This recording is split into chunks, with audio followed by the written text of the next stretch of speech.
कंधकोट ज़िले जे दुरानी महर वारे कचे में पुलिस धाड़ेलनि हथां पंहिंजो हिकु वधीक शींहुं मुड़ुसु माराए ऐं डीएसपी ऐं हिकु अहलकार फटी कराए वापसि मोटी आई। एसएसपी इरफान समो जे हिदायतुनि ते मुख़्तलिफ़ थाणनि जी पुलिस कचे में धाड़ेलनि जी ख़ादिम भयो गैंग ख़िलाफ़ सुबुह खां ऑपरेशन शुरू कयो। एपीसी बख्तरबंद गाॾियुनि ऐं हथियारनि सां लैस पुलिस जी पार्टी जीअं ई धाड़ेलनि जे इलाइक़े में दाख़िल थी त धाड़ेलनि मथनि छिती फायरिंग करे ॾिनी। धाड़ेलनि पारां एंटी एयरक्राफ्ट गन्स ऐं रॉकेट लॉन्चर्स बि इस्तेमाल कया विया। धाड़ेलनि जे हमले में एसएचओ अब्दुल लतीफ़ मीराणी शहीद, डीएसपी कलंदर बख्श सुमरो ऐं पुलिस अहलकार इसहाक मीराणी ज़ख़्मी थी पिया।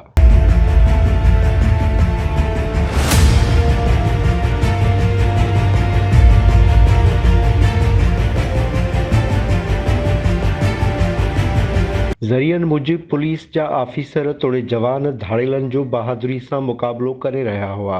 सूरत हाल उन वक़्तु तब्दील थी वई जॾहिं मुक़ाबले में रुधल पुलिस जे पुठियां जागीराणी ऐं सब्ज़ोई गैंग जे धाड़ेलनि ओचितो हमिलो करे ॾिनो।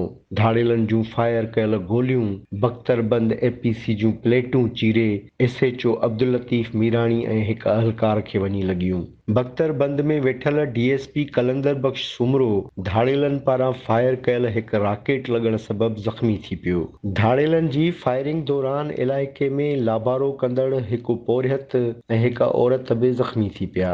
शहीद थियल एसएचओ अब्दुल लतीफ़ मीराणीअ जो मढ़ सरकारी एज़ाज़ सां मीरपुर माथेलो वेझो ॻोठ दरवेश नाइच में मिटीअ मां हवाले कयो वियो। शहीद ऑफिसर जी जनाज़े निमाज़ में एसएसपी कशमूर कंधकोट इरफान समो, एसएसपी घोटकी तनवीर तुनियो ऐं ॿिया ऑफिसर बि शरीक थिया।